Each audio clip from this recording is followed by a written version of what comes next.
Le président de la Commission de l'Union africaine Moussa Faki vient de signer l'arrêt de mort de l'Union africaine en autorisant les marionnettes de la CEDEAO et à leurs mercenaires français d'envahir le Niger sous prétexte de rétablir un soi-disant ordre constitutionnel qui, pourtant nous le savons tous bien, il s'agit d'un coup désespéré de Paris en vue de garder la main mise sur les ressources du Niger. Mais ce qu'ignorent ces terroristes français et leurs marionnettes africaines, c'est qu'il y a en face une force tranquille prête à défendre, une volonté effrénée d'en finir avec le pillage des ressources naturelles de l'Afrique par l'Occident, et en particulier par la France qui vit à 100% de ses anciennes colonies, et qui s'est construite avec le sang des Africains.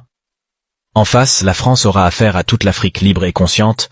Les dirigeants de l'Union africaine ne reflètent en rien la volonté ni l'aspiration des populations africaines. D'ailleurs, c'est pas surprenant puisque cette institution africaine est financée par les étrangers, eux qui expliquent leur dévouement à leur maître, à qui ils rendent compte.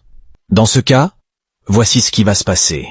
Les pays libres défendront le Niger, ensuite toutes les marionnettes seront chassées commençant par le Sénégal. La Côte d'Ivoire, puis les autres suivront, et les dignes fils de l'Afrique vont mettre en place des vraies institutions au service de sa population. La France, quant à elle, ira faire un tour à la préhistoire. Que vive le peuple du Niger, mes frères, vous n'êtes pas seuls, toute l'Afrique est avec vous. Nous vous défendrons jusqu'à la dernière goutte de notre sang. Aime la vidéo, abonne-toi et partage.